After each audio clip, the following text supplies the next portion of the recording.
In a growing digital age where there is seemingly new 360 cameras, 6K drones, and newer film equipment coming out every day, something I get asked so often is why am I still shooting film in 2024? And honestly, that's kind of a hard question to answer, but I think a very valid one, especially to someone who is not a photographer. But over the last couple weeks, I've thought about this question and seemingly narrowed it down to a handful of things that encapsulates why so many of us still shoot film today, despite the modern digital era pushing away from this slowed down process. First, there's something special about the tactile nature of these cameras. With their metal film advanced cranks, clanky shutter speed wheels, and robust feeling of lens settings, the feeling of these old mechanical tools feels so much better than modern digital cameras, especially in their modularity and simplicity. On digital cameras, there's a whole slew of settings and menus that are so easy to get bogged down in, whereas on many film cameras, you're just controlling shutter speed, aperture, and then the ISO is decided by the film. The simplicity allows you to be more free when actually shooting, worrying much more about taking your time and nailing the composition instead of sitting in digital menus. This slowed down nature of shooting is why myself and so many other photographers still shoot film in 2024.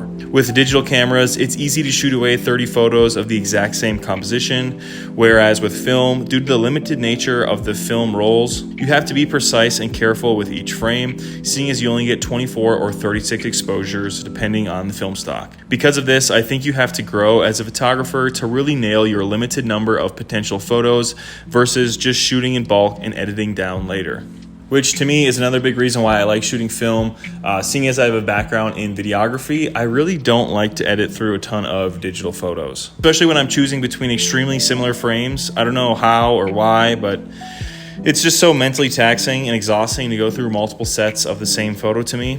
Whereas with film, even if I take a couple extra photos to ensure composition or exposure is perfect, it's still a significant amount less than the hundreds I would take when shooting primarily digitally. A big portion of that could be attributed to not really knowing a great workflow to parsing through hundreds of photos, but with my work, it's something I've been trying to learn. Thankfully, I've recently taken a handful of courses on Skillshare, talking about digital photography workflow and the file management, which has been super helpful for me for understanding the most efficient means of chopping down hundreds of photos into a good portfolio of nicely edited, finalized photos. Skillshare is the largest online learning platform for creatives with thousands of classes led by industry experts across film, illustration, design, freelancing, productivity, and much more. Skillshare can help you take your career, skills, hobbies, passions, or side hustles to the next level, and that's certainly what I'm looking to do with some of these digital photography courses. In addition, there's tons of other courses that I've been interested in. Specifically, there's a couple cooking ones that I've really been looking to elevate my camp cooking game this summer, so I'm excited to dive more into those. The first 500 people who use the link in my description will get a free month of Skillshare,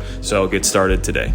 Probably one of the biggest, if not the biggest reasons why I think I shoot film is the innate nostalgia for me. Being a mid-90s baby, growing up, all the photos of me as a kid or of my parents growing up and getting into adulthood are all taken on film.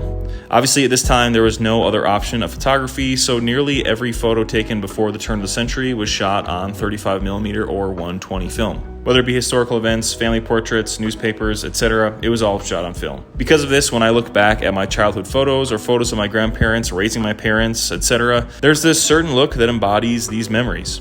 I think because of this, film has this nostalgic quality baked into it, especially for us who were raised around and remember film being part of photography's identity as a whole. With that being said, I think because of this look or vibe, I guess for lack of better terms, this has been increasingly more interesting to a younger generation. Thankfully, despite film prices going up in the last handful of years, it's still a relatively cheap hobby to get into if you know where to start. I have a couple videos on the channel that go in depth on how to start shooting film if you're interested. Regardless, you're able to snag a film camera for $50 and some rolls of black and white and start shooting away for under $100, which compared to the price of many newer digital cameras is not a bad place to start learning photography. Hell, there's a reason why so many schools in America teach kids how to shoot film before digital. Buying older film cameras is cheaper and easier. While I know many photographers who love shooting photos and then getting home and editing them almost instantly, I think the slowed down, kind of removed process of waiting for your film to get back from the lab or you having to develop and scan them yourself is kind of a healthy and drawn out process that helps you realize which photos are actually the good ones and which photos you fell in love with while just shooting. I notice when I shoot film, then send it off to a lab, waiting a week or so to get them back, I can look back at the frames with a more objective eye instead of forcing what my perception of the good photos are onto them. Plus, getting your film back and going through them after a little break always feels like Christmas morning to me. Such a fun surprise to get an email or call from the lab letting you know your film is ready. Additionally, 2024 might be the greatest year for film we've had in the last decade. For my whole slew of newer film stocks and respooled ones, there's bound to be an affordable film in your local camera shop. There's also some new cameras coming out this year from Mint and Pentax, both of which would be great beginner cameras for someone who is just starting out. Lots of things looking up this year for film and reasons why it's not too late to pick up a cheaper camera and give it a shot. Otherwise, let me know down in the comments why you guys still shoot film, especially in this digital age where we're seeing brands like Fuji kind of trying to peer pressure us into shooting digital with their film simulations. Otherwise, that's going to do it for this one, guys. Thank you so much for watching. Stay safe, stay shooting. Adios.